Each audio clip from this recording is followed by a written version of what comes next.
Muchísimas gracias a mi querido José Reveles, al maestro Pepe Reveles. Muchísimas gracias a ustedes por estar aquí este día. Muchísimas gracias a la Universidad Autónoma Metropolitana aquí en Coajimalpa. Para mí es un enorme honor estar en este lugar con el motivo por el que estamos. Para mí es una emoción profunda poder iniciar estas sesiones de la Cátedra Miguel Ángel Granados Chapa. No estuve aquí, pero supe que estuvo espléndida la inauguración de la cátedra hace algunos días. Una gran idea que celebro, que agradezco de esta universidad, de Pepe Reveles, de los que han hecho posible que de esta manera podamos recordar, podamos volver a pensar una y mil veces en torno a la figura del maestro Granados Chapa. Miguel Ángel Granados Chapa fue un periodista notable, un periodista fundamental, un periodista al que extrañamos muchísimo. Yo lo extraño muchísimo por lo que significa precisamente su papel en la historia del periodismo mexicano, las referencias cotidianas que sobre su reflexión, sobre su trabajo, sobre su selección de temas, sobre su abordaje de la realidad, teníamos cotidianamente en su incansable trabajo. Así que yo realmente felicito muchísimo que para los jóvenes universitarios, para los académicos, para quienes están aquí escuchando estas palabras, tengamos como eje fundamental recordar, reconocer, aquilatar lo que para una sociedad como la mexicana significa el nombre Miguel Ángel Granados Chapa.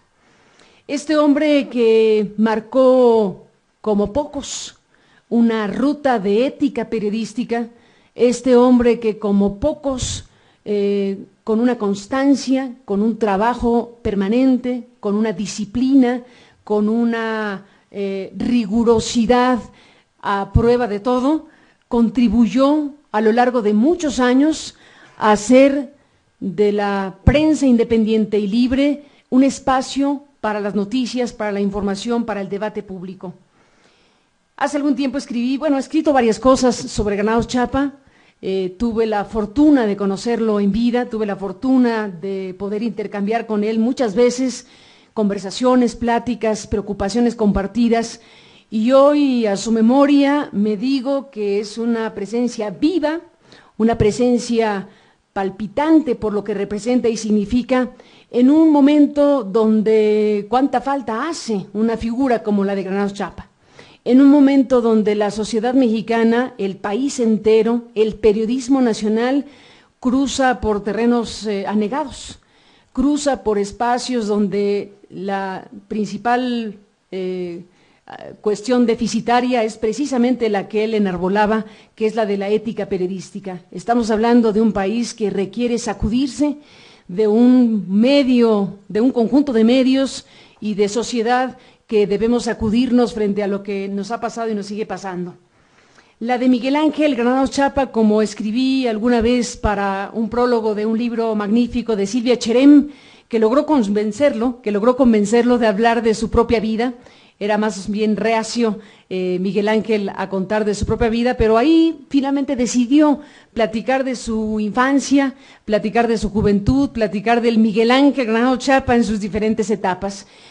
Silvia muy generosamente me invitó a escribir un prólogo para aquel libro que tituló Por la Izquierda, y en aquel momento para aportar mi prólogo en este texto, hice precisamente una serie de valoraciones sobre lo que Miguel Ángel en su vida y en su trabajo habían significado para México, para Hidalgo, su estado natal, su queridísimo estado natal, y para el país entero. La de Miguel Ángel, una vida ejemplar. La vida personal y profesional de este periodista de excepción que como pocos ha contribuido al ejercicio libre del periodismo en México y a la fundación y al desarrollo de los principales medios de comunicación, básicamente escritos, que han marcado la historia de México y de la prensa nacional. Miguel Ángel Granados Chapa, el profesional que a punta de esfuerzo, de constancia y de rigor, amén de un notable cúmulo de premios y de reconocimientos, pues es considerado, fue y es considerado uno de los grandes periodistas de México, referencia indispensable para convertirse en lo que finalmente se convirtió, a pesar incluso de él, en una especie de institución, en una suerte de figura referencial para el periodismo mexicano. Como digo, normalmente reacio a hablar de su propia vida personal. En este encuentro con Silvia narró durante varias sesiones por muchas horas sobre su vida y sus experiencias en un pausado y detallado recorrido por su existencia. Estamos hablando de esta faceta humana, entrañable, reveladora, de un hombre como Miguel Ángel Granados Chapa, cuyo mérito principal pues ha sido y fue y sigue siendo, con su propia obra, con lo que recordamos hoy de sus textos, los libros que escribió, las columnas permanentemente presentes en algunos medios de comunicación a lo largo de décadas, en las cuales construyó la plaza pública. Estamos hablando de que para quienes tienen interés en conocer y saber de las entrañas de los acontecimientos principales en la construcción, bueno, yo diría que en la construcción, en el mantenimiento y en la destrucción también de los más importantes periódicos y revistas de las últimas décadas en México, un camino claro se encuentra precisamente en la propia biografía de Miguel Ángel Granados Chapa, que vivió en carne propia eso que digo, la construcción, el mantenimiento y la caída de algunos de los medios de comunicación más importantes de nuestro país durante décadas. El golpe a Excelsior de 1973, el nacimiento de la revista Proceso, la existencia del 1+1, el surgimiento de La Jornada o la irrupción de Reforma, son algunos de esos momentos cruciales que forman parte de la historia del periodismo mexicano y por supuesto Miguel Ángel Granados Chapa siempre estuvo ahí en todos estos capítulos fundamentales en los largos claroscuros de la prensa mexicana. Desde luego Miguel Ángel en el lado luminoso de estas historias, pero directamente relacionado con cada uno de estos capítulos y más. Granados Chapa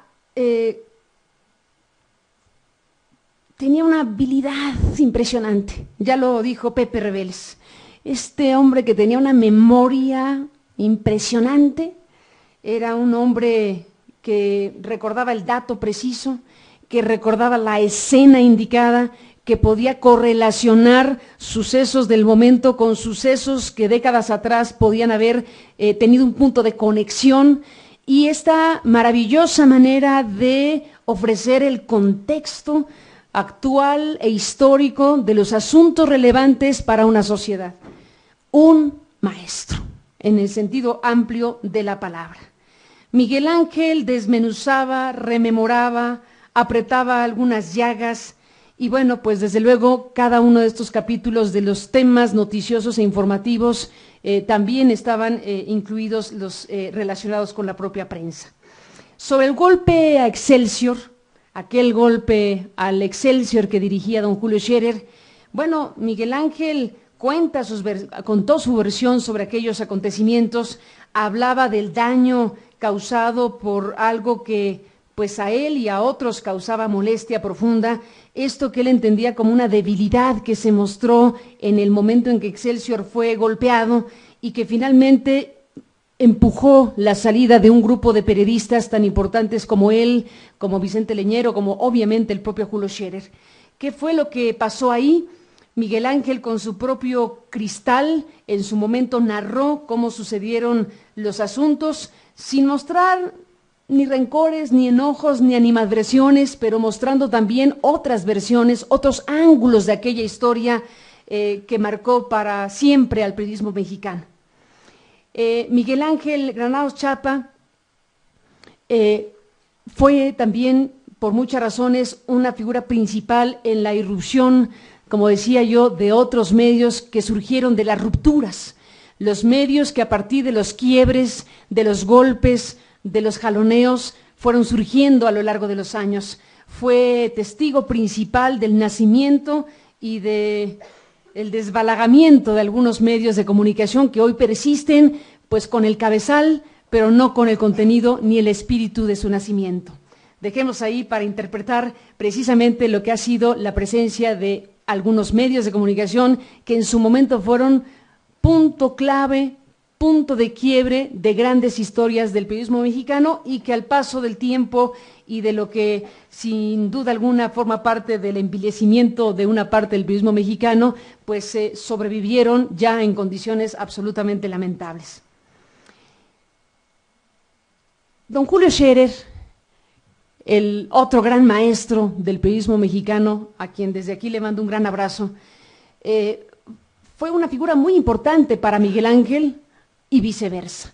Es difícil imaginar la biografía de don Julio sin imaginar junta la biografía de Miguel Ángel y viceversa. Sus caminos se cruzaron de diferentes maneras, cerca y lejos, lejos y cerca por momentos, pero son dos grandes figuras referenciales y por eso no es gratuito que uno de los grandes momentos para Miguel Ángel en materia de premios y reconocimientos se dio cuando el Senado de la República determinó que la medalla Belisario Domínguez fuera otorgada precisamente al maestro Granados Chapa.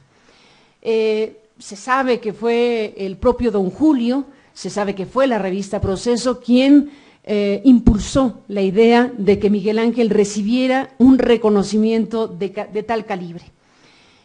Don Julio Scherer, merecedor por sí mismo de una medalla como esa u otras, el mismo reacio a recibir este tipo de reconocimientos, pensó e impulsó la idea de que Miguel Ángel recibiera precisamente ese mérito, esa medalla otorgada por el Senado de la República en aquel octubre, el 7 de octubre de 2008, y bueno, pues como digo, en una promoción directa de la revista y de su fundador.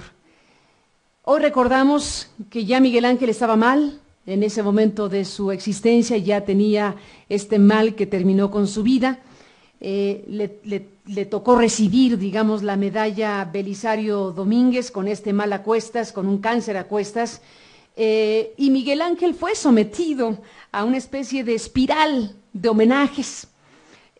Fue sometido a una suerte de espiral de reconocimientos que lo hicieron transitar por universidades, congresos y todo tipo de recintos en donde académicos, legisladores, actores políticos y compañeros de profesión quisimos darle en vida precisamente los más amplios reconocimientos y abrazos y afectos.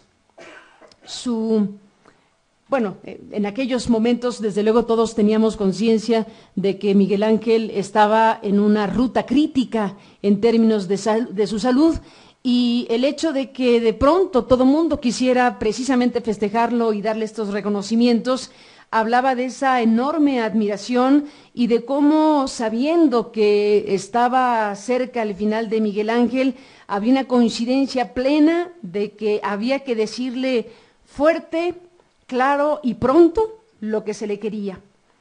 Su mermada salud, su debilitada apariencia y versiones mediáticas sombrías alimentaron la idea de que el final de su existencia había empezado a suceder. A él mismo le embargó una sensación dual y ambigua, y él mismo dijo: me dio la impresión que después deseché que quienes organizaban esas cosas percibían que pronto me iba yo a morir y que querían aprovechar para hacerlo mientras estuviera vivo. Con un cambio de estrategia médica y un galeno de primera, sobrevino en Miguel Ángel un proceso de recuperación que él mismo llamaba renacimiento. Les tomé el pelo. Dijo: no me he muerto y recibo estos reconocimientos y el renacer con mayor gusto. Era una manera, la de Miguel Ángel, de juguetear con una situación difícil. Efectivamente tuvo un repunte, tuvo una recuperación que duró algunos y que nos permitió seguir leyéndolo, nos permitió seguir sabiendo de él, nos permitió seguir escuchándolo en la plaza pública. Les tomé el pelo, era una manera graciosa, humorística de decir, bueno, gracias por todos estos reconocimientos que desde luego los merecía y él sabía que los merecía, pero vino este quiebre. Aún en el periodo más aciago de la enfermedad, Granados Chapa sorprendía con lo que había sido su marca biográfica, con lo que es su marca biográfica de constancia, la consistencia y el rigor de su tarea cotidiana. Sus radioescuchas, probablemente ya en la parte final de su vida, porque no dejó de trabajar nunca prácticamente, escribió la última columna para el periódico Reforma y para decenas de periódicos que han retomado sus textos o retomaron sus textos durante muchos años. Bueno, escribió su última columna, lo recordamos todos, sus últimas 2 columnas con esas despedidas que nos sacudieron a sus lectores. Miguel Ángel sorprendía con esta marca biográfica de la constancia, de la consistencia, del rigor en su tarea cotidiana. Como digo, tal vez sus radioescuchas en la plaza pública, en Radio Universidad, pues se notaban algunas fatigas que le hicieran sospechar algo de su estado de salud, pero los lectores de su columna, si no sabían que estaba enfermo, no se dieron cuenta nunca.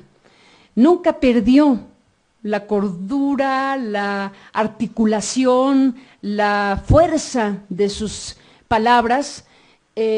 Los que no tenían referencia directa sobre su estado físico directo, pues simple y llanamente lo seguían leyendo sin saber exactamente que estaba pues en la parte final de su vida. Ha sorprendido enormemente de Miguel Ángel siempre, sorprendió siempre esta capacidad de trabajo, su incansable vocación por generar contenidos, su habilidad y su eficacia para colocar temas y perspectivas de la agenda periodística del país. Estoy segura que colegas como Pepe Reveles, yo desde luego, sin la menor duda, y muchos otros, esperábamos siempre lo que iba a decir el maestro en su columna, a qué tema se iba a dedicar, qué perspectiva iba a tomar Miguel Ángel sobre tal o cual asunto, qué resolución ética le iba a dar algún dilema, qué ángulo histórico Miguel Ángel iba a tener sobre tal o cual asunto. Por eso digo que lo extrañamos muchísimo. Por eso digo que la ausencia de Miguel Ángel es una ausencia profunda, entrañable, muy importante, porque nos habla de lo que hizo en vida y de lo que ha significado una tarea como la de él.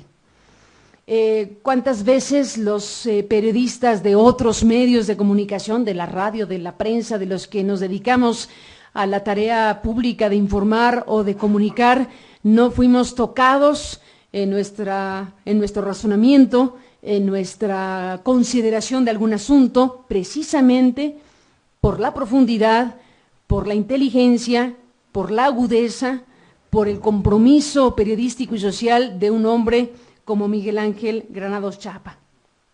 ¿Cuántas reflexiones, cuántas maneras para entender una realidad como la mexicana Miguel Ángel ocupó a lo largo de muchas décadas? Pues muchas décadas donde desplegó esa inteligencia, ese rigor, esa sagacidad, y siempre desde una mirada crítica a cualquiera de las formas del poder. Figura fundamental, como digo, en la construcción de los espacios de la prensa libre, maestro de periodistas, profesor universitario, la pluma de Miguel Ángel Granados Chapa, reconocida hoy con esta cátedra que justamente lleva su nombre, con esta cátedra que honra su memoria, con esta cátedra que nos permite seguir extrañándolo, con esta cátedra Miguel Ángel Granados Chapa que nos obliga a insistir en lo que él insistía siempre, en la ética periodística, en lo que se debe y en lo que no se debe hacer al hacer periodismo en un país como el nuestro. Miguel Ángel fue un periodista muy influyente, no solo entre sus lectores, sino entre la clase política a la que no es que dirigiera sus columnas, pero desde luego clase política que leía sus columnas y que se sentía tocada precisamente por su observación, por sus análisis, por su crítica. La plaza pública de Miguel Ángel de 30 años fue a contrapelo de lo que, como él mismo recordó algún día, citando a su paisano Ricardo Garibay, La política es lo que ocurre entre los políticos, pero para Granados Chapa no. La política es lo que ocurre entre los ciudadanos. Y esa era una definición fundamental que daba sentido y rumbo a su existencia, a una existencia plena que entendía a la política, a los asuntos del interés general como asuntos no de la clase política únicamente, sino como los asuntos de los ciudadanos. Por eso era impecable la manera en que él tituló décadas atrás su plaza pública, la mejor manera de decir que los asuntos públicos son de la sociedad, la mejor manera de decir que los temas relacionados con la política pertenecen al interés de la ciudadanía, la mejor manera de decir que los temas que deciden unos cuantos en la cúpula afectan de muchas maneras al resto de la sociedad. Quiero cerrar esta primera parte de la participación que amablemente me ha invitado esta cátedra con ustedes a compartir, con algo que lo retrata de cuerpo entero y que es algo que resumió muy bien el muy estimado académico también Omar Raúl Martínez, que durante muchos años pues ha sido también una gran referencia en el periodismo y en la academia aquí mismo en la universidad. En este libro que escribió, que se llama Semillas de Periodismo, de Omar Raúl Martínez, donde recupera las exigencias, hace un decálogo que me gustaría compartir con ustedes para cerrar esta primera intervención. Estas exigencias periodísticas de Miguel Ángel Granados Chapa, en este condensado que hizo Tomás Granados Salinas, gran editor y además hijo del columnista y del periodista Miguel Ángel Granados Chapa. Es una manera de entender esto que se decía a sí mismo todos los días, esto que con su conducta y su trabajo periodístico en la prensa, en la radio, en las entrevistas que concedía a otros medios, practicaba cotidianamente. Esto que describe cabalmente las grandes enseñanzas de un hombre como Miguel Ángel, al que hoy recordamos y al cual traemos a nuestra revisión y a nuestro análisis con motivo de esta cátedra. Miguel Ángel Granados Chapa definía una especie de ambición ética. Esta ambición ética se resumía en estos puntos, hablando sobre todo a los jóvenes periodistas, a los jóvenes que quieren seguir su ruta a través de la prensa, de la radio, de la televisión, de los medios, de informar, de dar noticias, de analizar, de contribuir con la sociedad a través de los procesos de comunicación. 1. Nunca escriba o diga algo de una persona que no se lo pueda decir a la cara. Se dice fácil, pero es crucial. 2. Combata la ambigüedad. No insinúe, no exagere, no minimice.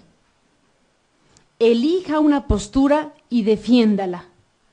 Un juicio no depende de la complicidad del lector, sino del apego a la verdad. 3.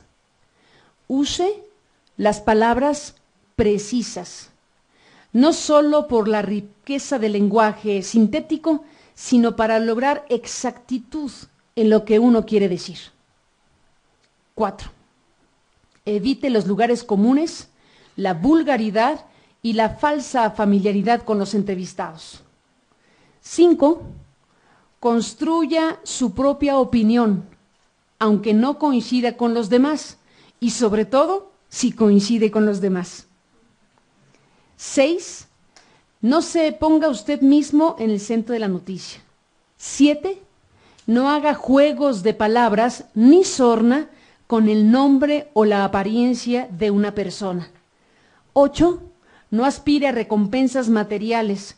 No acepte regalos que puedan significar un soborno, ni siquiera los más pequeños. Hay que practicar una extrema ambición ética, aunque parezca una soberbia de la virtud. 9.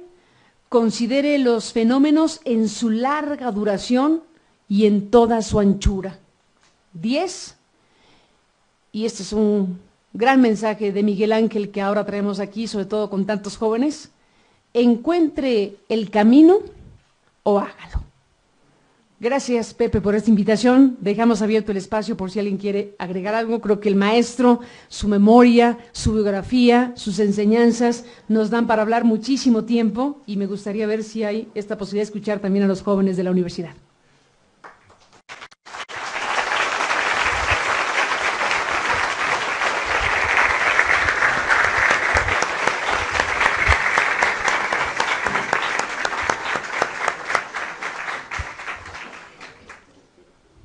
Le agradecemos triplemente a Carmen, por sus palabras, porque dijo hace un momento en esta primera parte de mi exposición, lo cual me encanta, porque ella está abriendo sin que nosotros como acompañantes o moderadores podamos decir que va a haber preguntas. Qué bueno que lo adelantaste, ¿no? Entonces, creo que pasamos a esa etapa, sobre todo porque el tema da para mucho, ¿no? Miguel Ángel, cuando escucho hablar a Carmen y describir lo que seguramente pasaba por la cabeza de Miguel Ángel todos los días, ¿no? Yo te quería preguntar, ¿y qué pasa por la tuya? Pues, es muy interesante saber eso. Bueno, pues sería casi como colocarme como referencia como él, cosa que desde luego ni de broma es comparable. Yo lo que digo es que Miguel Ángel, para mí, y estoy segura que para muchos periodistas, para ti mismo, era realmente, no es un cliché, no es decir, es una referencia grandiosa, no, es que en verdad, en la práctica, en el día a día, en el hacer periodismo cotidianamente, se convertía en una referencia obligada. ¿Qué va a escribir hoy Miguel Ángel? ¿De qué escribió? ¿Cómo abordó este asunto? ¿Qué cosa dijo de tal o cual asunto? ¿Cómo siguió lo que ya nos contó ayer? En fin, lo digo con enorme emoción porque creo que es de las pocas presencias periodísticas de las cuales podemos hacer una referencia tan categórica sobre el significado ético y práctico para el trabajo de otros periodistas, la mejor manera de ejercer su condición de maestro. Tiene toda la razón, Carmen, y yo me permito decir que ella no solo es la periodista más influyente y escuchada en este país, sino que marca agenda. Las cosas que hace Carmen en el noticiario, en su trabajo cotidiano, hacen que otros periodistas tengan que seguir ese camino que ella está marcando. Para mí es un gran honor estar aquí junto a ella y que ella inaugure este camino que apenas vamos a empezar con la cátedra. Bueno, pero ahora sí les doy la palabra a quien quiera hacer una pregunta, una intervención, aquí de nuestros maestros o de los alumnos.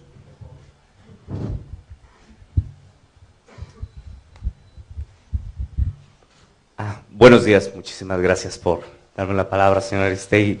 Yo soy de Uruapan y en carne propia le puedo decir que nuestro estado nunca había pasado por esta crisis sin precedentes, esta crisis donde nuestro sistema político se pudrió, pero bueno, querían al PRI.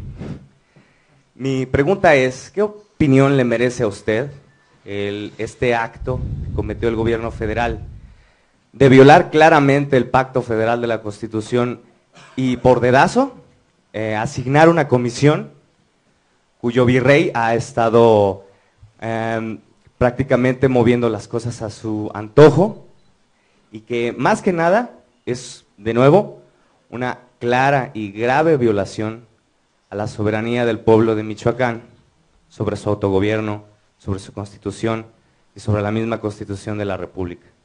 Muchas gracias. A ti, muchísimas gracias. Gran asunto, por supuesto. Michoacán, que ha vivido este lamentable proceso de degradación y de corrupción a lo largo de los últimos años, ve tú a saber desde qué puntos pueda uno identificar el inicio de un proceso tan grave que ha tenido hoy como derrotero la intervención directa de la Federación. Yo te diría que en mi análisis sobre el tema de Michoacán, sí creo que por la gravedad de los hechos y la corrupción local en las instancias de poder y de gobierno, hoy más exhibidas que nunca, era necesaria una intervención. Era necesario que algo sucediera y mi punto de vista es que debería provenir de la Federación. Pero coincido plenamente contigo respecto a que el camino no fue el adecuado. Lo que creo que ya era inaceptable era dejar a Michoacán a las fuerzas propias de la localidad que con mucho estaban ya suficientemente degradadas. Me parece que el gobierno de la República debió haber recurrido a lo que legalmente se puede hacer en un caso extremo como el de Michoacán. Hay una figura que se llama desaparición de poderes, que de facto sucedió.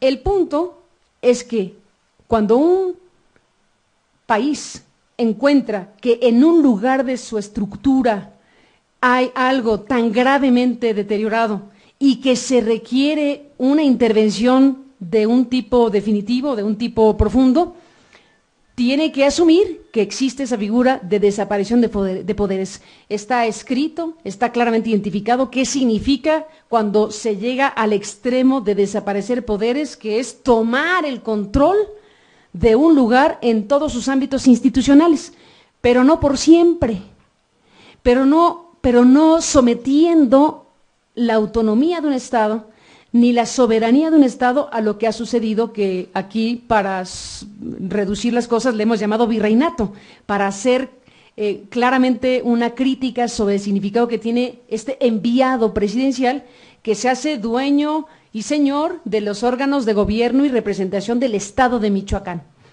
¿Por qué el gobierno de la República no asumió, como debió haberlo hecho, con todas sus consecuencias, un fenómeno formal de desaparición de poderes? Porque, como digo, no tengo los detalles al respecto de lo que son los preceptos legales, pero desde luego lo que sí es claro es que si tú determinas desaparición de poderes, tomas el control temporalmente de las instituciones de justicia y de procuración y administrativas, y en un periodo determinado, que no sé si son 3 meses o lo que corresponda, pero un periodo determinado legalmente, convocas a elecciones para que los propios ciudadanos de ese lugar al que se le decretó desaparición de poderes retomen el hilo de su representación y que sea una representación democrática de los michoacanos quien tome el control del gobierno y de las instituciones de Michoacán. Entonces, con tu pregunta me permites decir las dos cosas. Uno, que sí creo que era necesaria la intervención. Que, segundo punto, creo que lo hicieron mal, porque lo que han hecho ahora es un atropellamiento de la soberanía estatal y ha sido muy prolongada la presencia del enviado presidencial, que en su figura de comisionado puede estar ahí 3 meses, 15 días, 6 años o lo que se pretenda, porque no hay una situación de temporalidad legal que se finiquite. Entonces podemos tener 1 año que ya transcurrió, más de 1 año, y entonces tenemos ahí un problema serio donde la representación genuina y democrática de la sociedad michoacana no está en este momento en funcionamiento. Entonces, mi opinión es que la intervención era necesaria, pero que debieron haber asumido formalmente lo que de facto ocurrió, y no hay consecuencias legales porque no está asumido legalmente lo que de facto es, que es la desaparición de poderes y la toma de los mismos por parte de la Federación. A ti. Buenos días, agradezco. No, está bien, digo, ya como está circulando el micrófono me parece perfecto.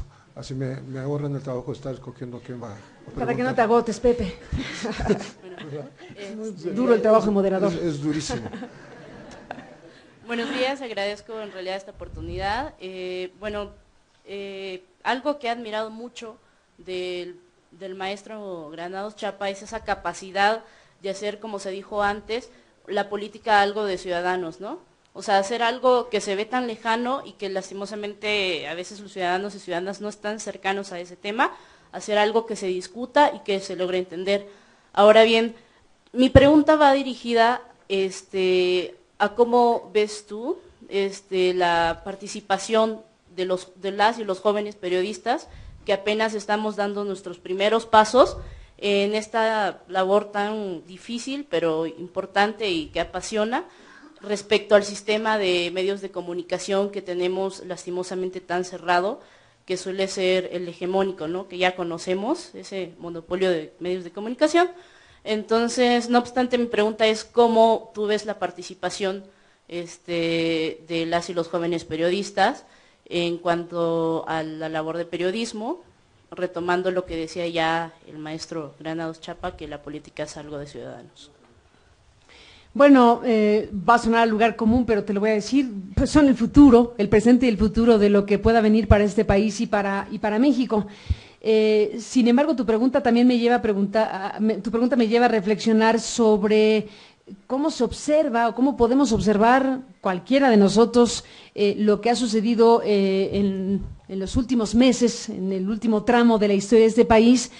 Hay algo ahí que no acaba de cuadrar suficiente respecto a dónde están los ciudadanos. No acaba de cuadrarnos con claridad. Déjate tú los jóvenes que van a buscar ser periodistas, que son importantísimos, desde luego, pero aquí yo creo que estamos obligados a vernos un poco una especie de movimiento,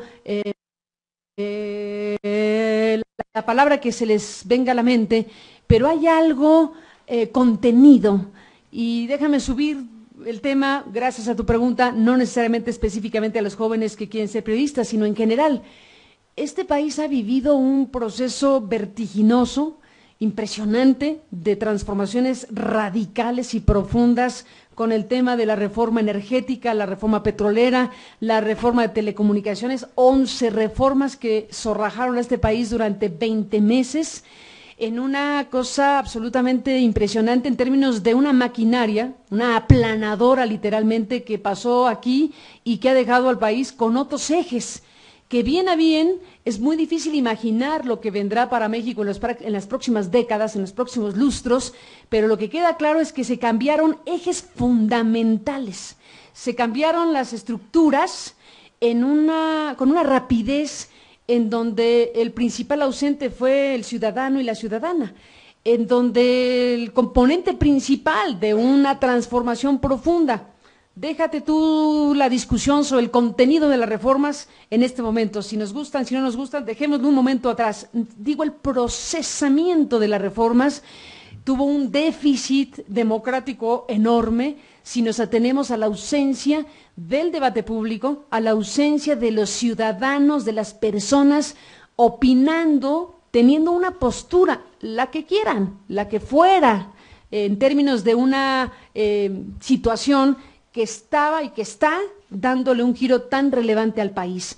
Entonces yo creo que sí estamos necesitados como sociedad, y por eso otra vez, Miguel Ángel, cómo me gustaría imaginarme cómo hubiera el maestro analizado a la sociedad mexicana, analizado este contexto histórico donde estamos viendo pasar esta aplanadora y en donde apenas si estamos medio percatándonos de que aquí algo se está modificando en sus ejes principales. Como Miguel Ángel hubiera seguramente con su gran inteligencia encontrado las palabras, el ángulo crítico, la reflexión necesaria para sacudir nuestras conciencias y para decirnos dónde andamos parados, dónde están los jóvenes universitarios haciendo periodismo, qué están haciendo los espacios que deberían alentar el debate de todos estos temas, dónde estamos todos nosotros como sociedad, como personas que formamos parte de este país.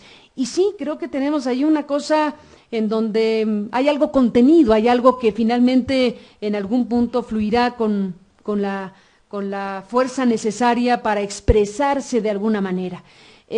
Lo único que tenemos a la mano como referente medianamente de lo que la gente puede estar pensando o sintiendo sobre lo que ha sucedido son las encuestas.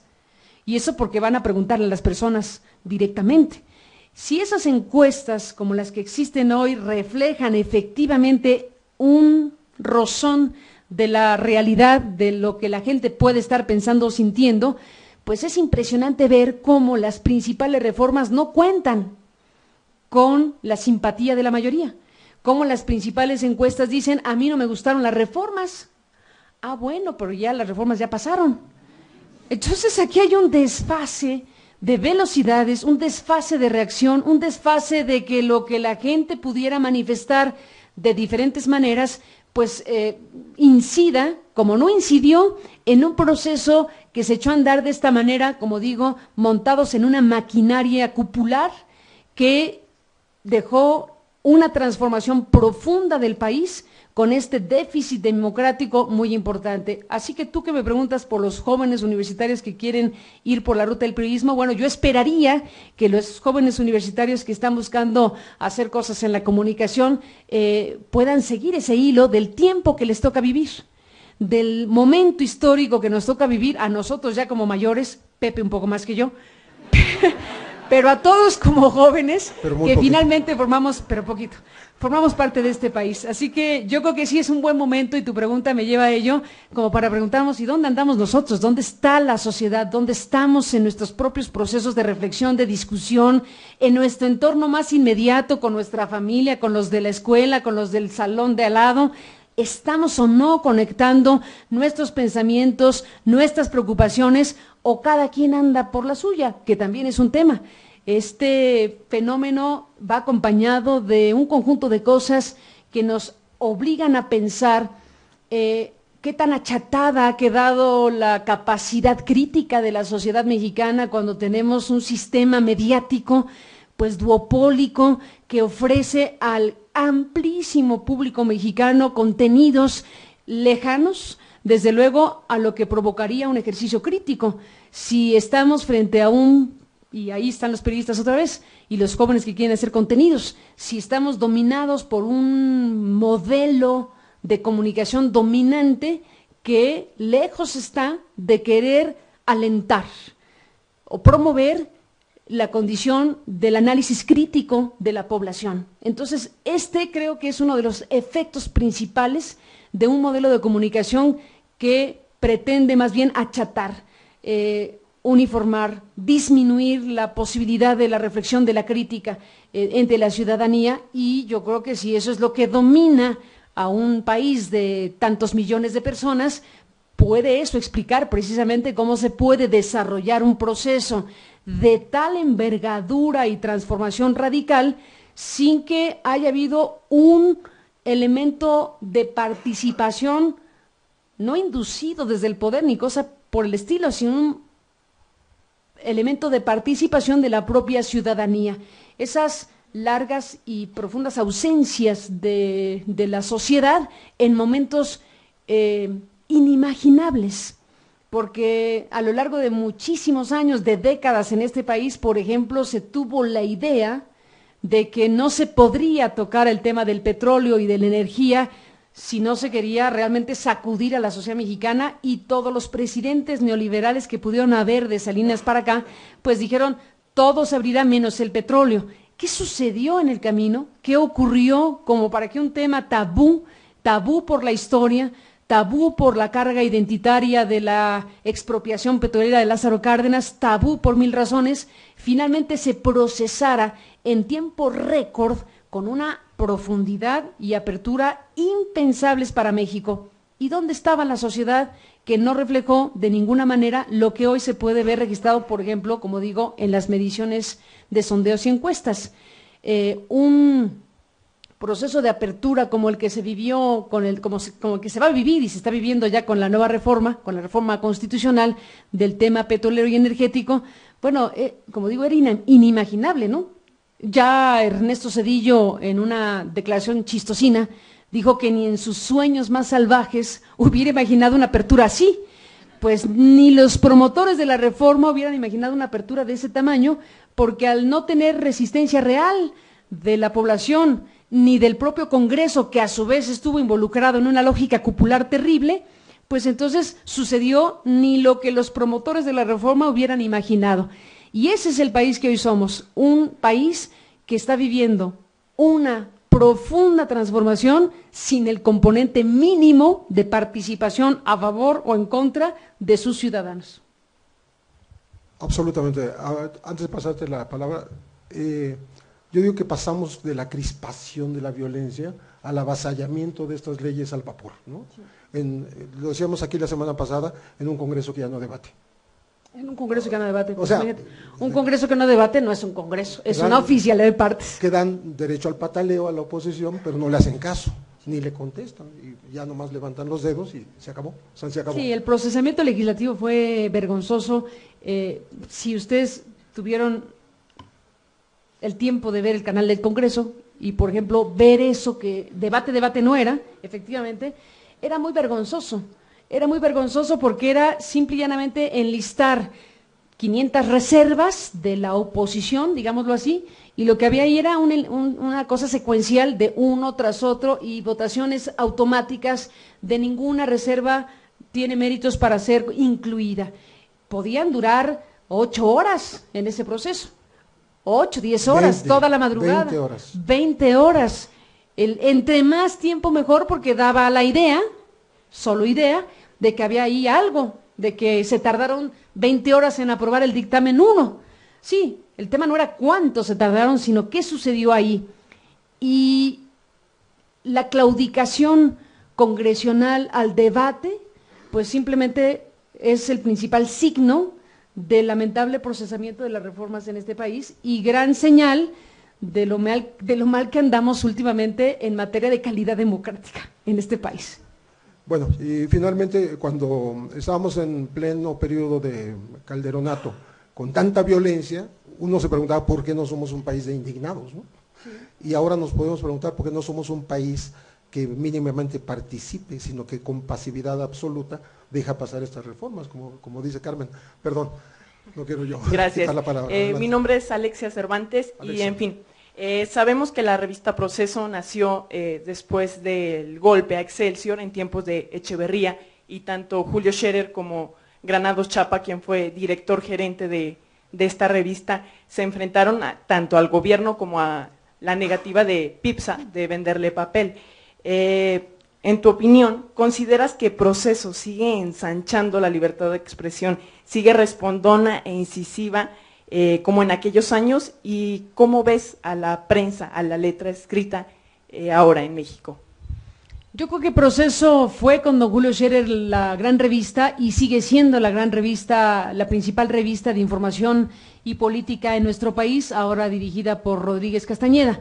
Sé que con ganas de aminorar la presencia de Proceso, muchos dicen, es que ya nadie lee Proceso. Yo creo que ese es un eslogan que se ha querido imponer, pero que no corresponde con la verdad. Me parece que Proceso, por muchas razones, es una revista obligada para todo mundo, sigue aportando cosas reveladoras, sin la menor duda, hace honor a sus fundadores, hace honor, por supuesto, al papel de don Julio, el propio Rafael como fundador de la revista, Vicente Leñero, Enrique Maza, en fin, Salvador Corro, todos los periodistas que han hecho de Proceso la revista que es. Bueno, echen un ojo al número anterior para no irnos demasiado lejos. Si no me equivoco fue el de Los Pinos, ¿no? El de la opacidad, bueno, no el anterior, sino el anterior. Bueno, ese, por ejemplo, como buen ejemplo de lo que Proceso hace y que está ahí en sus páginas y en sus portadas y que no necesariamente tiene el eco que merece, que eso es otro tema. Una revista, por ejemplo, que presenta un reportaje como el de Anabel Hernández, que fue la periodista que investigó algo que ya a estas alturas tendría que ser un escándalo nacional. Está en la portada de Proceso y debería ser, tiene todos los méritos para ser un escándalo nacional que una periodista haya ido 6 veces a solicitar información que le ha sido negada de algo que pudo demostrar que sí existe. Por ejemplo, como que se han redecorado y construido lo que se tenga que hacer para que la familia del presidente viva en Los Pinos, o bien que se hizo un edificio dentro de Los Pinos de 3 pisos para alojar ahí las oficinas que Vicente Fox y que Felipe Calderón tenían en la casa Miguel Alemán, que era antes la residencia de los presidentes, y que cuando llegó Vicente Fox dijo, yo que soy un gran austero, mejor me voy a mis cabañitas acogedoras. Bueno, eso que en su momento nos causó esta gracia, hay que recordar también para las luces y las sombras de este país, porque también tenemos cosas de las cuales celebrar. Si recordamos, fue la propia Anabel, coincidentemente la misma periodista, que haciendo valer la nueva legislación que se aprobó en el gobierno de la transición, donde Vicente Fox, si bien no fue al que se le ocurrió la idea, tuvo sí, él y su equipo, la inteligencia de hacer iniciativa lo que había sido el trabajo de muchos académicos, muchos universitarios, mucha gente para construir una ley de acceso a la información y transparencia. La joya de la corona del sexenio foxista que nos dio el IFAI, que nos permitió tener herramientas legales para exigir la información como un asunto propio de la sociedad. La información y la cultura sobre el acceso a la información, pues es muy reciente en el caso mexicano. En algunos otros países está en el ADN de los ciudadanos. En otros países el acceso a la información es de todos los días. Aquí es un reto cultural, no resuelto, por cierto. Pero en ese momento, cuando arranca si no la transición, por lo menos la alternancia, entonces con esas herramientas Anabel acude y hace ese trabajo de investigación que publicó en Milenio, que llamamos los periodistas el Toalla Gate. Esa manera en donde la periodista, con esa nueva herramienta legal, fue a preguntar. ¿Y cuánto nos costó que el señor Fox y la señora Marta Sagún y sus muchachos tengan estas casitas? Y entonces pidió la información y le fue entregada a la luz de esa nueva legislación y fue un estreno maravilloso porque entonces dijimos, ah caray, pues esto sirve muchísimo para los periodistas y para los ciudadanos. Y entonces sacó lo que costaban las cosas y entonces por eso se llamaba el Toalla Gate, porque Anabel hacía el enlistado de qué cosas habían comprado y cuánto nos habían costado. No nos habían costado porque las pagamos nosotros. Y había unas toallas, ¿tú te acordarás? De 4,000 y tantos. De 4,000 y tantos. Sábanas de 150,000, gracias por el dato, Marta. Sábanas de 150,000 pesos que son las normales, ¿no? Porque había otras de lujo. Hay unas sensoriana más baratonas que podrían haber. No, y el no concurso para el constructor de las cabañitas, que era un cuate de Fox, el arquitecto Artigas. El arquitecto Artigas de fama insospechada. Pues, bueno, me preguntas de proceso. Yo te digo que esa periodista, para hablar de los años transcurridos y aportando a la sociedad mexicana y a sus lectores. Entonces, bueno, esa misma periodista que en aquel momento publicó eso en otro medio, años después, 2014, va y observa y dice, a ver, si Angélica Rivera da esta entrevista a la revista Hola, donde se muestra aquí con un traje, no sé qué, en esta casa, que es la casa presidencial, porque hizo una sesión de fotos para Marie Claire, donde mostró no solo su atuendo y ella misma, sino la casa presidencial. Entonces, pues como que está distinta, ¿no? Como que las fotos, pues no son como eran. Entonces, ella hace una revisión de las fotografías que se conocen de las instalaciones conocidas de Los Pinos y se ve claramente que ahí hubo una remodelación, por decirlo suavecito. O sea, que hay utilización de dinero público para remodelar, para reconstruir y para construir, en este caso, el edificio que se ve desde la calle y que no ha sido reconocido por la presidencia en este momento. Entonces, si la periodista le está preguntando a la presidencia, oye, ¿y cuánto te costó? Y dame los detalles de ese edificio que yo desde aquí puedo ver, que en la noche sigue con las luces prendidas y que yo calculo que debe tener ahí decenas de oficinas, y presumo que son las oficinas que se trasladaron de la casa Miguel Alemán, que vuelve a ser utilizada por el presidente en turno como su casa oficial. Además de las cabañitas, porque además, como es familia grande, pues además de las cabañitas. Entonces, bueno, tú preguntas por proceso y te podría decir ese tema, te podría decir el también muy reciente, por ejemplo, el de Jesús Esquivel, que es bárbaro. Jesús Esquivel hace la investigación sobre el caso Camarena, y es de altísimo impacto lo que tiene Jesús Esquivel, que ahora ya lo hizo libro, pero que originalmente lo publicó en estos últimos meses en la revista Proceso. Entonces, para cerrar el asunto, yo considero que la revista Proceso ha sido desde su fundación y hasta la fecha un espacio de libertad de opinión, de libertad de expresión y de periodismo de investigación muy relevante y que mucho bien le hace a la sociedad mexicana que se puedan encontrar periodistas y medios que publiquen lo que los periodistas investigan, como estos dos asuntos que muy al vuelo te traigo para ejemplificar. Me robo un minutito nada más por alucinaciones personales. Yo fui jefe de información cuando se fundó Proceso durante los primeros casi 9 años.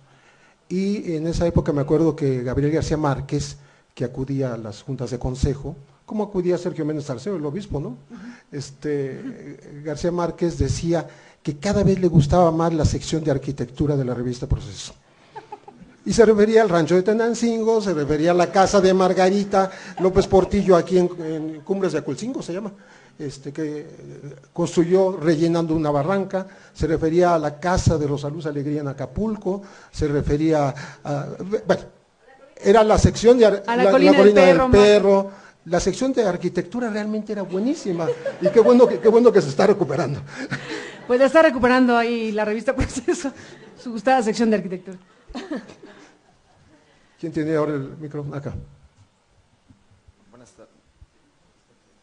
Buenos días, mi nombre es Levi Vale, soy estudiante de comunicación del primer trimestre. Mi pregunta, voy a tratar de hacerla lo más objetiva posible. ¿Qué posición considera que como sociedad mexicana deberíamos de adoptar frente a las reformas que, como usted lo comentó hace un momento, hemos dejado simplemente pasar?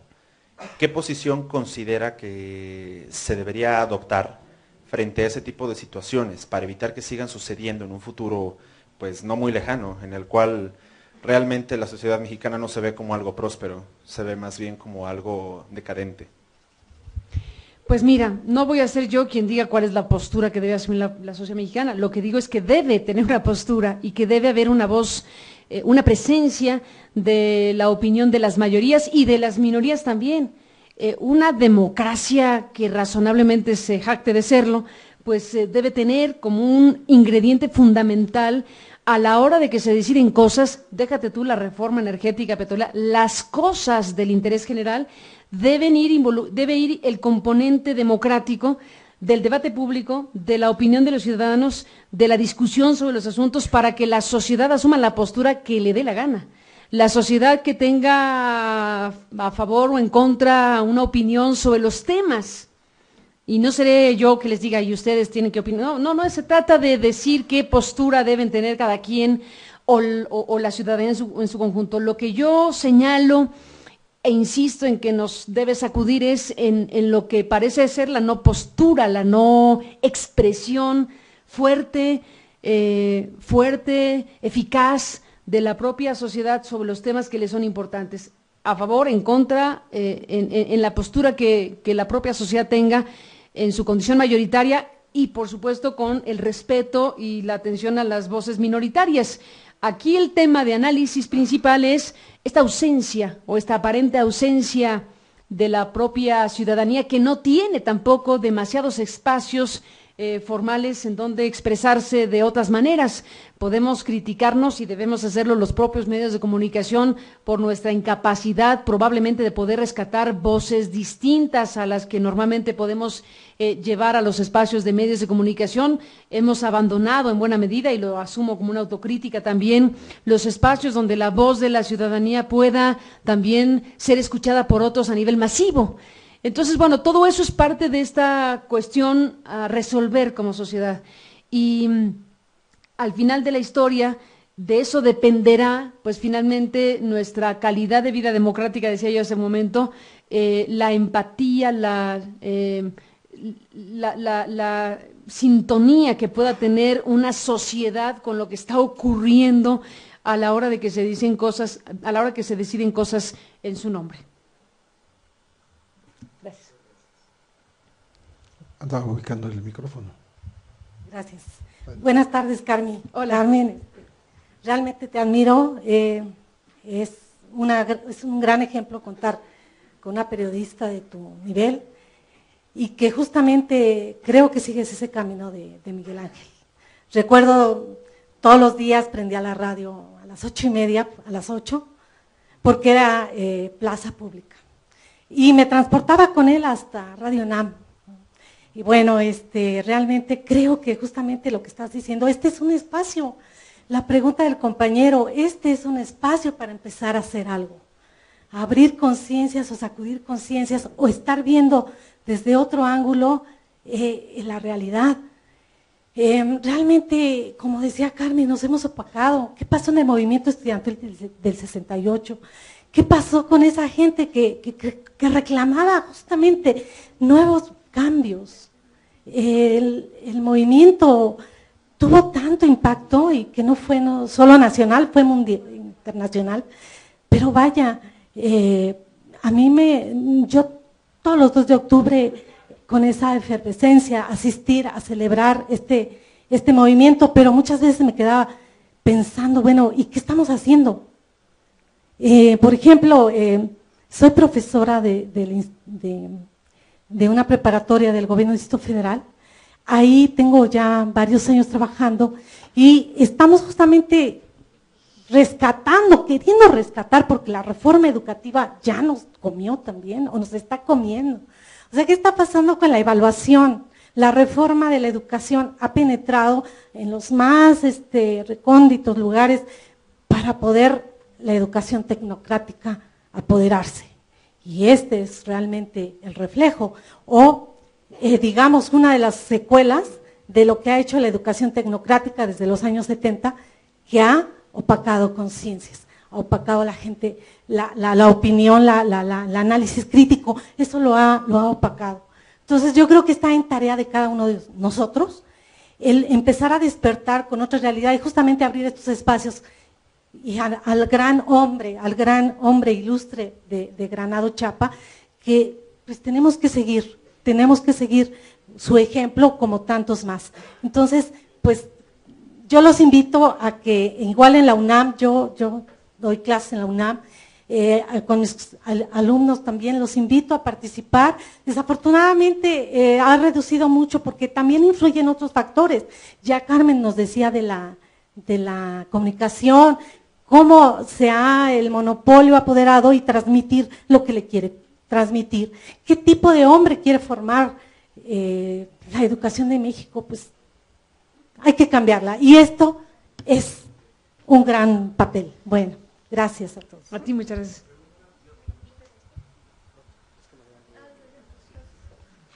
De hecho, bueno, yo creo que mi pregunta va más o menos relacionada con el comentario.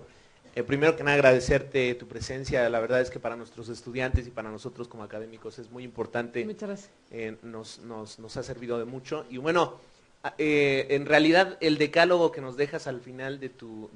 Es de Miguel Ángel, sí, ¿eh? Sí, no me lo vas a adjudicar, sí, que ya no quisiera yo haber pensado así. Pero claro, 10 cosas pero maravillosas. como tú dijiste, resumido por Tomás. Resumido por Tomás, con su la hijo. autorización de su papá. El resumen, como haya sido, en realidad el decálogo a mí, que obviamente está dirigido para periodistas, me parece que está muy centrado también y podría ser adaptable al sector académico. Entonces, Sí. aprovechando que nos tienes de frente, me gustaría preguntarte qué nos podrías decir a nosotros como el sector académico en torno al rol que tenemos en la academia para crear esta conciencia crítica ciudadana que a lo mejor nosotros como académicos pues sobrepasamos en muchas ocasiones. No, fundamental el papel de los académicos, obviamente. Si los propios académicos no transmiten a sus alumnos,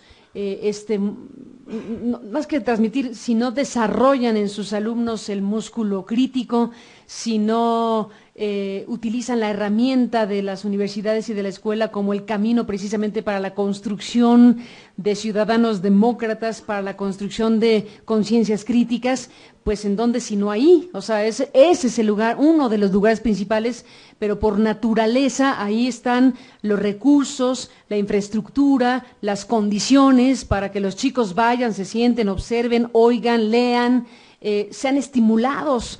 El papel de los académicos es fundamental, yo por eso subrayo y no dejaré de subrayar que en el caso de Miguel Ángel, que era maestro de muchas maneras, porque era maestro en las aulas universitarias, pero era maestro también a la hora de ejercer su oficio, porque todo el tiempo estimulaba el pensamiento, porque todo el tiempo generaba una reflexión que motivaba otras reflexiones, porque todo el tiempo ofrecía un dato, un elemento, un contexto que permitía el pensamiento, desde luego el suyo y el de los otros.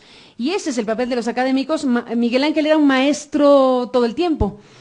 La tarea de los maestros, tan vilipendiada en México últimamente, pues es una tarea crucial y creo que dentro de las cosas que han pasado en México en los últimos años está este pedazo de historia donde efectivamente la figura del maestro, que en prácticamente todos los países del mundo es una figura reverenciada, es una figura de altísimo reconocimiento social, en México ha sufrido seriamente un impacto precisamente por la manera de suceder las reformas y las situaciones complejas que involucran muchísimas cosas, que involucran un conjunto de elementos políticos, sociales, estructurales, institucionales, lo que queramos, y las reformas incluidas.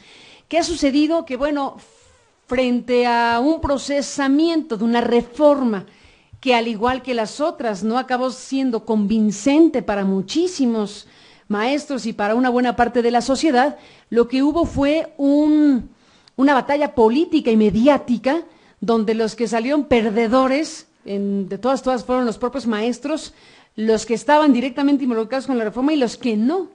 Y México ahora tiene que hacer un trabajo muy importante de rescate, de recuperación, de la valoración social del trabajo y de la importancia de los académicos y de los profesores, porque en un punto no muy lejano, decir, es un maestro, ya llevaba para una parte importante de la sociedad expuesta y estimulada a un cierto tipo de cobertura mediática, a una asociación de vandalismo, pillos, porros, etcétera, igual a maestro.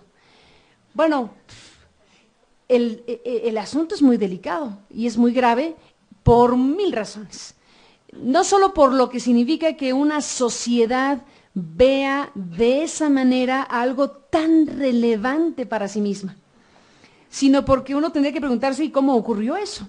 ¿Cómo ocurrió que los que se manifestaron críticamente frente a una reforma de ciertas maneras, muchas de ellas reprobables, otras simplemente manifestándose en contra de una reforma, fueron englobados en una visualización mediática de porros, vándalos, igual a maestros? Eso acaba de pasar ayer, digámoslo así, hace 15 minutos. El país tiene que pensar, la sociedad, los propios maestros, la propia población universitaria y educativa de este país, ¿qué vamos a hacer para restituirle a los maestros y maestras de este país esa valoración social, no solo sobre lo que se opina de los maestros, sino lo que representan los maestros y su significado amplísimo, hora tras hora, para millones de niños y de jóvenes en este país? Así que si tú me preguntas sobre el papel de los académicos, en este caso en las universidades, te diría que es crucial, vital, que los propios profesores y maestros universitarios tengan a su vez este músculo, estén vivos, incentiven la curiosidad de sus alumnos, les conduzcan, les ayuden a conducirse en la construcción de su propio camino. Así que son fundamentales, es algo que desde muchos puntos de vista lo sabemos desde siempre, pero creo que en un contexto como el que se ha vivido vale la pena recordarnos como ciudadanos, recordarse los propios profesores y decirnos como sociedad que esta tarea debe ser revalorada, restituido su presencia en la propia sociedad, porque de pronto, imagínate, los chicos o los niños que ven la televisión y que están viendo vandalismo igual a maestros, bueno, también es cierto que la renovación del cuerpo docente va a tener una afectación, porque para querer ser maestro, pues se necesita mucha vocación de por sí, pero para querer ser maestro en un contexto donde la gente dice maestro igual a vándalo, pues muchos dirán, no, pues mejor ¿qué tal si me hago diputado? O cosas por el estilo. Pero en fin, es un gran tema, y tu papel y el papel de los académicos es fundamental. Adelante.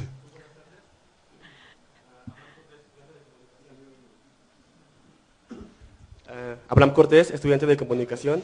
Quisiera agradecerle por honrarnos con su presencia. Muchas gracias a ti. Mi pregunta sería, en momentos como los que actualmente vivimos, donde la situación de seguridad nacional para los periodistas no es la más óptima ni amigable, ¿cómo cree usted o cómo recomienda que se deba abordar la nota incómoda? Esta nota que en su afán de informar resulte peligrosa para el propio autor. ¿Qué te debo decir? ¿Qué decimos, Pepe? ¿Cómo abordar la nota incómoda? pues algunos dicen, mejor ni la abordo, que esa es la fácil. Lo fácil es evitarlo, lo fácil es mejor hacerse un lado, lo fácil es mejor seguirse de largo y buscar otro tema. Pero creo que el papel de los periodistas en este caso es no hacerse guajes, es no hacerse a un lado de los temas que puedan ser espinosos o difíciles o que puedan poner en riesgo su propia integridad.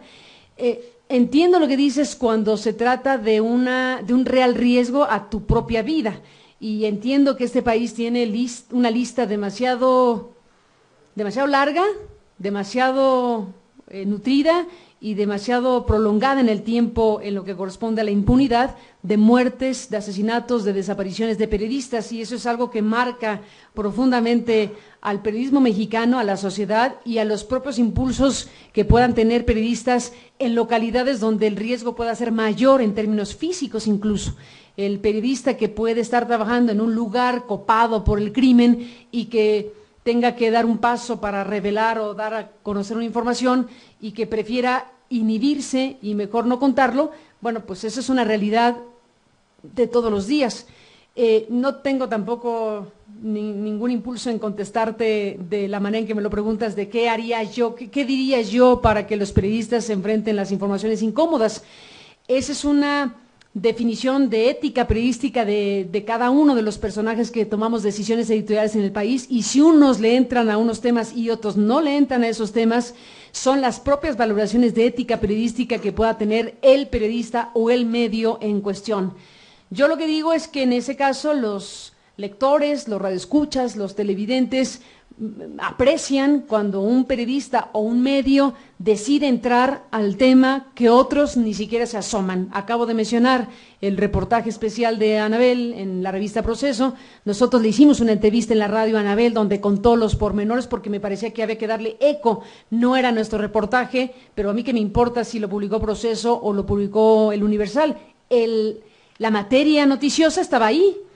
Digo, no es que me lo vaya a fusilar, la cité y dijimos que era de la revista, pero donde voy es que, en este caso, en un contexto distinto, en un lugar donde la libertad de expresión y el libre ejercicio de las ideas y de la información fuera realmente vigente, un asunto como ese, u otros que han surgido también en diversas publicaciones o en otros medios, pues deberían ser un asunto que tuviera una presencia de escándalo nacional, y resulta que, pues no tanto, y no tanto probablemente porque hay medios que prefieren evitar continuar con algo que alguien ya detonó, por hablar de eso.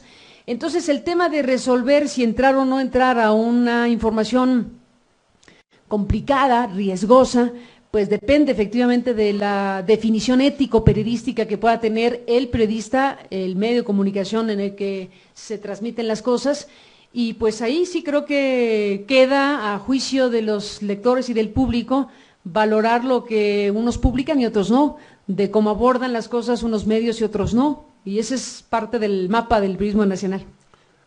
Yo quisiera complementar, si me permites, Carmen.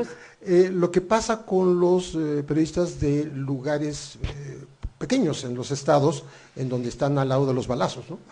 Entonces, están en una situación muy drástica, en donde no tienen quizás opción de escoger. Entonces viene la autocensura, y eso es muy observable en Tamaulipas, en Coahuila, en Chihuahua, está documentado, CEPET lo documentó, Reporteros Sin Fronteras, y hay autoexilio, hay desplazamiento de periodistas al interior de la República y hacia los Estados Unidos, han pedido asilo, ¿sí? Estamos hablando de desplazamiento físico de su lugar o desplazamiento de la profesión, o sea, ya no ejercen. Y tenemos que recordar cuando periódicos del norte del país, particularmente el diario Chihuahua, si no me equivoco, el diario Juárez, perdón, hicieron editoriales, dijeron, pues díganos, ustedes que son los que mandan, no el gobierno, ustedes, delincuencia organizada, dime qué publico y qué no publico. En una reunión con periodistas de 18 estados, estábamos conversando hace un par de años, y una compañera de Tamaulipas tomó la palabra y dice, pues en Tamaulipas tenemos nuevos jefes de información, se llaman los Zetas. Porque eso hace la delincuencia organizada, no solo invade territorios que quedan sin gobernabilidad, como es el caso de Michoacán, sino que también invaden la vida privada con extorsión, invaden a los productores, a los exportadores, pero también invaden la forma de ejercer el periodismo. O sea, obligan a ir a cubrir notas o prohíben ir a cubrir notas. Eso ya está ocurriendo en algunos lugares del país. Entonces, yo sé que quise hacer ese apunte porque algunos no tienen opción en el sentido de que sería suicida hacer algo en ciertos lugares en donde pues el crimen está ahí a la vuelta de la esquina. ¿Sí? Hola, buenas tardes. Mi pregunta iría en torno un poco a la noticia que acabas de destapar de la reunión que tuvo el maestro Latuta con... Hablando de maestros. Hablando de maestros. Es el profesor. El profesor. Te digo. Con ejecutivos de Televisa y periodistas de Televisa. Hay algunos... Con el corresponsal de Televisa. Con el corresponsal de Televisa. Hay algunos medios que te critican y dicen que tú eres una ficha más en el ajedrez mediático, porque pues el USB se te dio por parte de los templarios. Tú tienes la certeza de cuál es la percepción o cuál es tu rol en ese juego, o ahora sí que tu labor es tomar la decisión de me dan esta información y yo informo, me vuelvo un simple emisor, porque de hecho tu labor es una labor bastante crítica, tan crítica yo diría como la del maestro Miguel Ángel, pero de pronto sí pareciera que en tu noticiero hay tantas noticias y son tantos los temas que abordas que igual no haces tanto esta labor de la anchura. Y bueno, le sumas a eso que Televisa, el medio hegemónico, López Dóriga le da 10 segundos, ayer al tema le dio 10 segundos o 20 segundos. Un montón, no, histórico. Fue buena cobertura, ¿eh? Pues sí, pero si se pone uno a pensar que lo ven, el 90% de la gente es lo que ve y se queda con eso, de pronto sí, no sé si tú te ves algo limitada. Bueno, me gusta la primera parte, bueno, me gusta tu intervención y me gustaría detenerme en la primera parte, sobre si yo misma me convierto en una ficha, ¿no?, de un sistema, en este caso como alguien que está dándole salida a algo que envió presuntamente el crimen organizado. Por supuesto que la deliberación ético-periodística tuvo lugar. No es que llegara ya, sácalo, ya llegó esto y lo saco como cuando Bejarano, ¿no?, que salía que lo sacaron del sobre y lo metieron al aire, ¿no? Bueno, obviamente la deliberación ético-periodística sucedió en nuestro equipo de trabajo cuando llegó el primer USB, porque nosotros lo contamos al aire y entonces dijimos que días atrás habíamos recibido un sobre donde venía este USB, lo metimos a la computadora, vimos que se trataba indiscutiblemente de Latuta, la misma escena que habíamos visto con otros videos que a su vez han tenido otras repercusiones y que tienen en la cárcel al hijo del gobernador, que tienen en la cárcel al secretario general y gobernador interino, Reina, que tienen en la cárcel a las alcaldesas, en fin. Es la misma escena, la misma videoteca, y entonces nuestra consideración fue, bueno, a ver, estos que lo mandan, quien quiera que sea, porque no sabes quién lo manda, es un envío anónimo tal como lo informamos, dice aquí que son estos dos periodistas. Obviamente, con un mínimo de rigor, no podíamos sacar así nomás, creyendo que lo que ahí decía era cierto. Como ahora que hablabas de la curiosidad y de la duda de los periodistas que debe ser permanente, me acordaba de mi compañero Daniel Izárraga, nuestro colega que coordina la unidad de investigaciones, que no sé si es de su cosecha o cita a alguien, pero dice que los periodistas tenemos que tener duda de todo, ¿no? Entonces dice que si tu mamá te dice que te quiere, ponlo en duda. Checa la fuente. Checa la fuente. Checa la fuente. Bueno, si el video dice que estos dos que están ahí son periodistas y que sus nombres son tales, ponlo en duda. O sea, como tienes que hacer una corroboración de todas las maneras posibles para decidir si lo transmites o no. Entonces nosotros recibimos en un primer momento ese video, ese USB, estábamos en el proceso de ver si era factible verificarlo de la manera que se pudiera, cuando llega un segundo sobre con un mensaje y que lleva un sello de los templarios, o sea, como diciendo, si tú tienes duda de que somos templarios, pues aquí te ve el sello, lo cual tampoco garantiza que sean los templarios, como podemos imaginar. ¿Quién lo envió? Las razones por las que lo envió son las mismas preguntas que nos hacemos de los que enviaron o de quien envió los otros videos que han tenido consecuencias muy fuertes en la estructura política local de Michoacán. La consideración ético-periodística es muy importante porque efectivamente, y así lo dijimos, o traté de decirlo, y si no lo digo aquí más ampliamente, el asunto era contarle al auditorio que recibimos este primer sobre, este segundo que tiene esto, pero en ese momento ya estuvimos en posibilidades de confirmar sin lugar a ninguna duda que esos que estaban ahí eran efectivamente los que eran. No porque hayan puesto un mensaje como el que pusieron de señor Aristegui, le mando un regalito de sus amigos de Televisa, y lo que ahí decía en el texto. No es una intimidación lo que me lleva a mí publicar lo que publicamos. Es la consideración ético-periodística de la siguiente manera. Obviamente quien envía esto quiere que lo saquemos, obvio. Por esa razón, para no darle gusto a quién sabe quién, mejor no lo sacamos. Y entonces ahí, con esa resuelves todo. Y nadie se enterará hasta que lo saque alguien, o nunca se enterará la sociedad de que eso existió. Yo pregunto, ¿esa es la mejor salida a un dilema ético? Pues es la más fácil, porque nos tendría tranquilísimos y sin problema de ningún tipo. Sin embargo, la naturaleza, la razón de ser de los periodistas es informar de lo que saben y valorar si eso que contenía ese USB o esos dos USBs de manos de quién sabe quién era real, si correspondía a los personajes que ahí aparecían, si la escena se podía corroborar. Si nosotros lográbamos corroborar que lo que ahí se veía efectivamente correspondía con las identidades y con la confirmación de que lo que ahí se veía había ocurrido en verdad, entonces tenía los méritos periodísticos para ser difundido, dado que lo que se muestra ahí es sumamente grave o gravísimo. Si algunos columnistas, que ya veo a quién les tuve en la mañana, cosa que te va a hacer daño,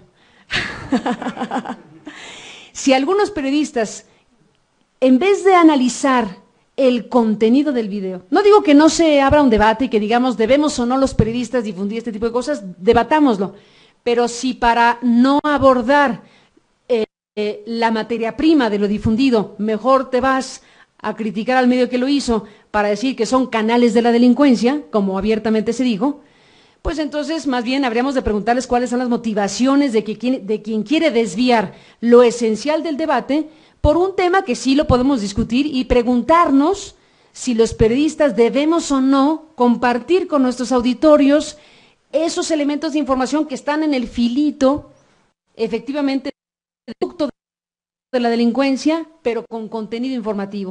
Y en esa mezcla, desde nuestra consideración periodística, prevalecía el interés público de observar y tener conciencia clara de cómo dos importantes periodistas del medio, que a su vez tienen relación y sirven de referencia de su trabajo, con su trabajo para otros medios nacionales e internacionales, cómo evitar que la sociedad o nuestro público se entere de algo que se puede intuir, pero que con este elemento se puede confirmar que hay en el engranaje criminal varios factores y protagonistas: la narcopolítica, los narcoempresarios, los narco no sé qué, y el tema de la comunicación.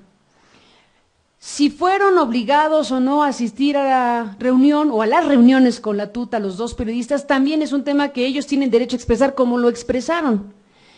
Ellos tienen derecho a decir lo que dijeron en un conjunto de declaraciones que transmitimos junto con el video. Qué barbaridad. Cambiemos de tema. Mejor hablemos de... ¿Qué será un poco más cómodo, mi querido? No, bueno, cierro el comentario, porque sí me parece que es un tema importantísimo y desde luego nos cruza de lado a lado porque son las decisiones, o para nosotros las grandes decisiones de publicar o no publicar, de decirle a la audiencia o de no decirle a la audiencia. No todo de lo que te enteras tienes que decirlo a la audiencia si no estás seguro de que tiene el rigor periodístico para difundirse, porque si no, lo que no hubiera sido aceptable en términos periodísticos es que yo hubiera recibido esa mañana o ese día, ese sobre, ese video, y yo hubiera dicho, aquí dice que son fulano y mengano, ha de ser cierto, y yo lo pongo. Imagínate, bueno, una locura. Yo creo que el que lo mandó pensó que iba a ser una cosa así, o lo que sea, no importa. Pero si eso que tú tienes de materia prima, o sea, a ver, si yo no hubiera podido corroborar por vía independiente que efectivamente esas dos personas que se veía fatal el video, pues no, que tuviera la duda de que fueran, no lo hubiera divulgado hasta no tener la certeza de que esas dos personas eran las dos personas. Porque imagínate el daño que puedes causar al decir, mire usted a fulano y a mengano, sin que yo pueda afirmar que son fulano y mengano. Esa tarea y ese rigor periodístico propio de periodistas como Granados Chapa es obligatorio para quien quiere hacer periodismo, para quien quiere decir, yo le voy a contar a la sociedad mexicana las verdaderas historias. Bueno, está perfecto, buenísimo, pero todas esas subrayadamente correctas posibles, porque si y dejemos el debate abierto de si para no hacerle el juego al crimen organizado y convertirnos en un canal de comunicación del crimen organizado, nuestra salida había sido, pues entonces no informamos. Yo pregunto, ¿debemos los periodistas omitir una información así? Hay quien piensa que sí, hay quien piensa que definitivamente no se puede hacer uso de información que proceda presuntamente de fuentes no oficiales, el más allá del boletín, digámoslo así. Bueno, yo sostengo que el periodista puede estar en esa zona delicada en donde puedes tener información que efectivamente no procede del boletín, pero que claramente tiene un interés periodístico porque está reflejando uno de los elementos principales de una estructura de poder político, criminal y mediático que ha dejado a un Estado de la República como botón de muestra de algo que es bastante más amplio a nivel nacional. Yo sostengo que hay pertinencia periodística en divulgar de esta manera, con la voz de los aludidos, con las múltiples consultas que hicimos a los medios aludidos en su momento y posterior a la transmisión y que también han sido recogidas en nuestras transmisiones. Esa frágil frontera entre el deber publicar y no publicar, pues es un elemento que es muy importante que ustedes puedan imaginar como jóvenes en sus muchas decisiones que tendrán que tomar a lo largo de su historia, si deciden meterse en una redacción, si deciden meterse en un periódico, si deciden hacer comunicación y periodismo. Son esos espacios donde figuras como las de Granados Chapa son obligadísimas. Cada vez que tengan que decidir algo que está en esa frontera del deber publicar o no deber publicar, hay que irse a los básicos, a los referentes principales, y los referentes principales tienen que ser los que dejan los maestros como Miguel Ángel Granados Chapa. En este caso, la decisión periodística fue publicar. ¿Qué se ganó al publicar? Que quien escuchó el reportaje y quien vio eso, tiene hoy un referente de información del tipo de mecánica y del tipo de situaciones que ha vivido Michoacán, que tanto han degradado la vida institucional, política, mediática y social de un Estado de la República que sin lugar a dudas se ha convertido en un foco de atención nacional e internacional. estamos frente a un tema que ahora derivará en investigaciones de la Procuraduría, porque Televisa, al decir que se deslindaba del personaje y que era un hecho grave, como lo es, lo que hace es lo que tiene que hacer, que es presentar una denuncia de hechos para que sea la Procuraduría la que realice una investigación sobre si ese encuentro y lo que ahí sucedió es un delito constituido de algún tipo. La televisora hizo, en este caso, lo que formalmente podía hacer, y me parece bien que lo haya hecho, porque entonces queda en manos de la autoridad hacer la investigación correspondiente. Nosotros, en nuestro caso, ante la disyuntiva de publicar o no publicar, con la información que teníamos, con la corroboración que teníamos de las propias personas aludidas y el contexto que dimos al publicarlo, creo que hicimos lo correcto al no privar a nuestro público de una información que teníamos en nuestras manos, corroborada y de interés general. Creo que está una empresa de tipo Mitofsky está viendo quién produjo más videos, La Tuta o Genaro García Luna. Lo que ocurre es que mientras no sea la misma productora, entonces lo digo porque por una sencilla razón, porque los mismos medios que están criticando esta investigación que yo aquí califiqué de irrefutable, ¿no?, y de profesional, los amigos no tuvieron la mínima actitud crítica a todos los shows mediáticos de Genaro García Luna, en donde estaba la fábrica de culpables, en donde aparecían inocentes acusados de cualquier delito, en donde, para ejemplificarlo con el caso de Florence Cassés, ¿sí?, incluso la Suprema Corte está apestada en el sentido de que la inmensa mayoría de la gente piensa que Florence era una secuestradora desgraciada que vino de Francia nomás a eso, ¿no? Que es el relato que construyó la autoridad. Pero no solo lo construyó mediante la recreación del día siguiente, con la colaboración absoluta del duopolio, ¿no?, sino que incluso reconstruyó una cabañita que no tenía luz eléctrica y le pusieron luz para poder presentar en la mañana a los presuntos rehenes que no estaban ahí. ¿Sí? Bueno, no me quiero alargar, pero el argumento es, si hay una puesta en escena de un delincuente, se investiga, se hizo bien. Si hay una puesta en escena de un funcionario, no se investigó jamás, porque sigue impune, porque en este país de corrupción, impunidad y simulación, pues ahí estamos, no pasa nada. Entonces yo creo que sí es importante recalcar que quien hace a veces trabajo en donde evidencia este tipo de cosas que son muy delicadas, se puede debatir si es válido o no hacer este tipo de revelaciones con un material llegado desde la delincuencia. Lo que no se está debatiendo aquí, y digo yo, es impecable el trabajo. O sea, se hizo, se puede discutir si fue bueno o malo. Bueno, hay además grandes casos en la historia. Pero se hizo con profesionalismo. Yo sostengo que sí, y creo que nadie podía refutar precisamente la contundencia de lo presentado, porque está reconocido por los propios protagonistas.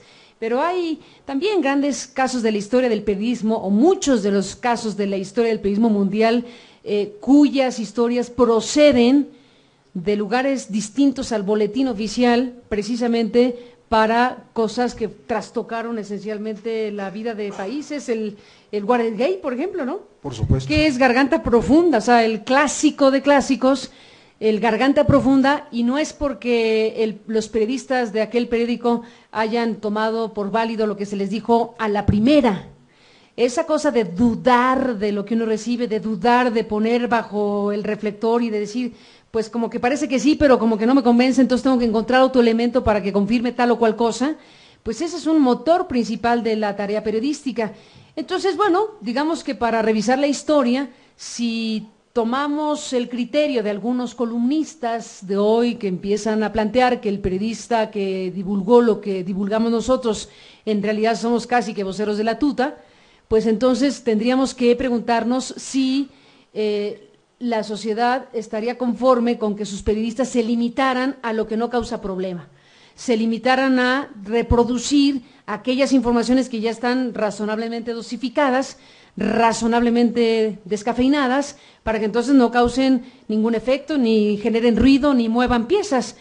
Yo creo que no, yo creo que el periodismo per se es una tarea incómoda, una tarea que señala al poder, una tarea que está observando qué no funciona. La tarea del periodista es la que tiene esta carga permanentemente crítica de las cosas que ocurren, y lo normal es que hablemos de los ángulos más controvertidos, y lo normal en un periodista es que señale lo que no está funcionando, los abusos, la corrupción, lo que no está en el marco de los preceptos legales o éticos de una sociedad. Hay otras personas y otras tareas dentro de un esquema social en donde se puede desarrollar pues otro tipo de comunicación, por ejemplo los informes de gobierno. Los informes de gobierno suelen destacar cosas distintas a la que destacan los periodistas. Bueno, en la funcionalidad de una estructura de un país o de una sociedad, evidentemente unas cosas sirven para una tarea y otras cosas sirven para otra tarea. Los contrapesos del poder están ubicados básicamente en la tarea universitaria, en la tarea académica, en la mirada crítica, en los periodistas. Las tareas de funcionamiento institucional tienen su lógica, y no es que sea una mejor que la otra, sino son funciones y papeles que si se desarrollan bien, nos dan una fortaleza para una sociedad. Lo mejor que nos puede pasar es que tengamos políticos comprometidos con hacer sus tareas públicas, que son observados por los medios, que están diciendo esto está bien, esto no lo vemos tan bien aquí, y este sistema, como dice José Antonio Crespo, de vigilancias mutuas, que debe ser la democracia, vigilancias mutuas en un sentido positivo, en el sentido de que la sociedad está hecha de muchas cosas, de la tarea de los políticos, de la institucionalidad, de las estructuras legales, de lo que puede pasar con los medios, de lo que pasa con los periodistas, de los contrapesos, pesos y contrapesos. Ese es el nombre del juego. El cacho que nos toca en un rompecabezas como este, el cacho que nos toca a los periodistas es el cacho donde se enfatiza la mirada crítica, el señalamiento, la exposición de los temas que deben ser atendidos o resueltos normalmente por quienes detentan el poder. Entonces yo creo que, bueno, pues para efectos prácticos, este caso de del video de este líder criminal que cómo se han tardado en detener, ¿no?, que está a punto de comprar Blockbuster, el sólido, para ya tener una distribución más eficaz de sus videos. Y la pregunta de quién más estará con la tuta. Bueno, todo eso forma parte de la realidad nacional y de esta disfuncionalidad que de pronto prevalece precisamente en las instituciones y en varios ámbitos de la sociedad. Yo creo que ya abusamos mucho del ¿Marta? tiempo sí, va Marta. Pero lo que quiero decir es que si dos preguntas más, ¿te parece? Digo, si son binarias, o sea, con sí o no, ya. Un plebiscito, debe ser Escocia, un país independiente. ¿Se puede hacer llegar el micrófono aquí, por favor? Yo nomás quería, bueno, hacer la pregunta y luego Marta, ¿sí? ¿Te parece? Sí. Para ya darle un poco de velocidad. Okay. Yo nomás quería dar un último elemento. El boletín mismo de Televisa es informativo. No, claro porque que sí, dice claro que el Liceo Caballero nunca les había platicado que estuvo con la tuta. Les platica cuando tú le hablas para entrevistarlo. Y eso es una admisión absoluta de que era una cosa de secrecía, ¿sí? Era en lo oscurito. Claro. ¿Sí? Como el hijo de Vallejo jamás se imaginó que lo iban a tomar filmar una tomando su chela. Light. O sea, fue forzado a ir, pero se estaba echando su chela, ¿no? Bueno, Carmen, gracias por estar aquí con nosotros. A ustedes. Mi pregunta viene sobre, bueno, estábamos hablando acerca de la ética del periodista y también acerca de cómo el video fue entregado hacia ustedes. Yo quisiera preguntar, ¿cuál es entonces la importancia? Bueno, sabemos que en este caso hubo una intención al mandar ese video.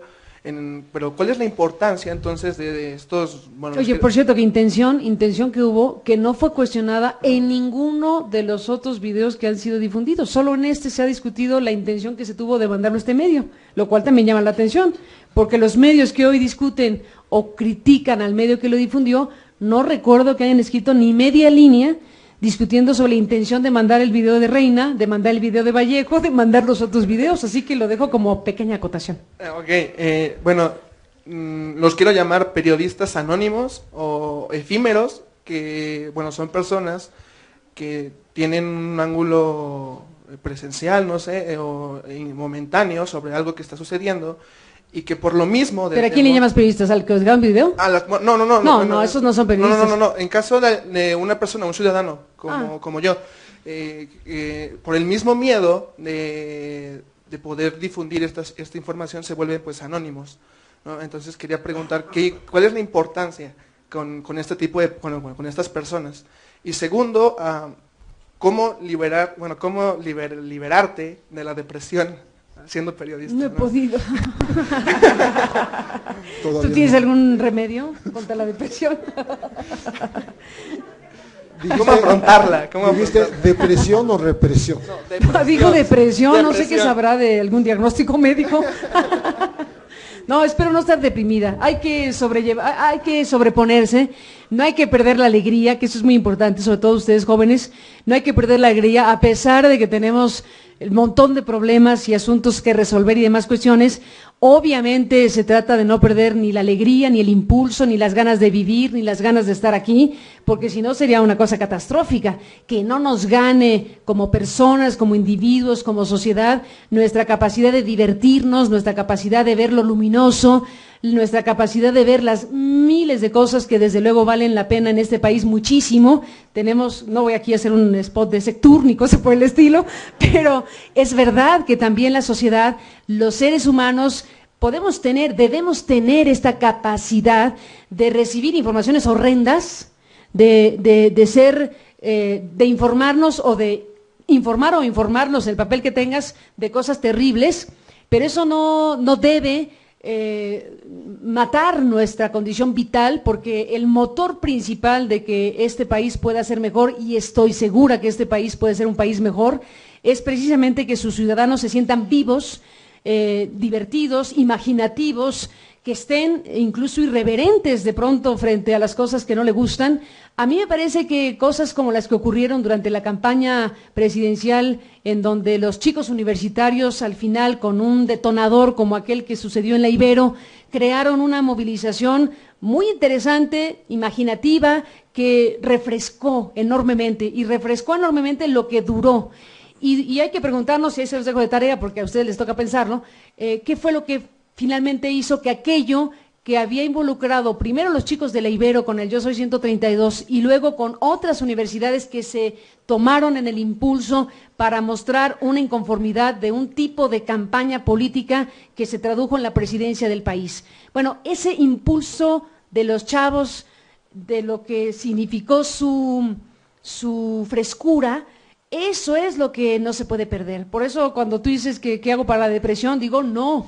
Más bien lo que hay que hacer es que no nos gane como seres humanos, ni como sociedad, ni como jóvenes ustedes, precisamente el montón de problemas que tenemos, que los seguiremos teniendo, a veces más, a veces menos, etcétera, porque esa capacidad de sorprendernos, esa capacidad de seguir disfrutando muchas cosas, de, como digo, divertirnos, disfrutar la cultura, las mil cosas que se puedan tener al alcance que tenemos, deben ser los nutrientes de una vida, los nutrientes de una existencia donde se incluya todo.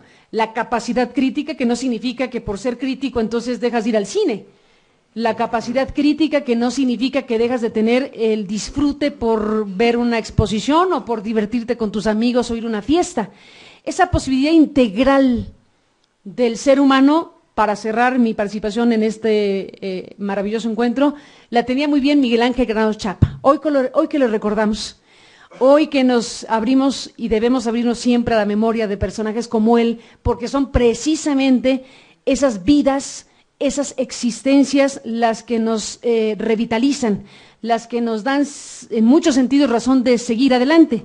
Bueno, Miguel Ángel, pues era un hombre encantador, era un hombre súper riguroso, etcétera, pero le gustaba la buena conversación. Yo no sé si le gustaba bailar, pero puede ser. Bailaba muy bien. Bailaba muy bien. Y vamos a empezar esta plática y hubo un problema técnico con Miguel Ángel cantando. Ándale, yo no lo sabía. Sí, él canta su canción preferida y está en un video aquí, pero no lo pudimos nos podemos despedir con el video. Bueno, si quieres terminamos acá, pero... No, es que parece que hubo un problema aquí técnico Ya. para transmitirlo. Pero bueno, Miguel Ángel con es eso un quería gran- yo empezar. Ah, y por pues eso me da mucho acabemos gusto con ello. que estás diciendo esto porque finalmente coincides con el último artículo de Miguel Ángel Granados. Exacto. Que dice que lo que va a salvar a este país es la cultura, es el arte, es la música, ¿no? Dice para que nos salve de la pudrición que no es destino inexorable. Exactamente. Pues con esas palabras, gracias a todos y un gran abrazo. Dejamos a Nos Marta. vamos con Miguel Ángel. Dejamos a Marta. Marta. Perdón, una última intervención. Carmen va a conceder Una última intervención. a nuestra amiga Marta Durán de Huerto. Marta, una querida periodista. Muy breve, y es que hay muchos reportajes de MBS, tu equipo, impecables. Y ante el golazo solo queda la calumnia y decir que no lo hiciste, que te lo filtraron para pegar a uno y a otro. Y entonces el comentario es que hay que tener mucho cuidado de distinguir entre propagandistas y periodistas. Y que no pongamos mucha atención en la propaganda, pero sí en un periodismo impecable hecho con las reglas de oro del periodismo. Muchísimas gracias, Marta. Sí, Un abrazo. aquí todo el mundo quiere hablar, pero ya es imposible. Ya terminamos. Muchísimas gracias. José Luis Moya también quería la palabra. Un gran aplauso para Carmen. Gracias. A la memoria de Miguel Ángel.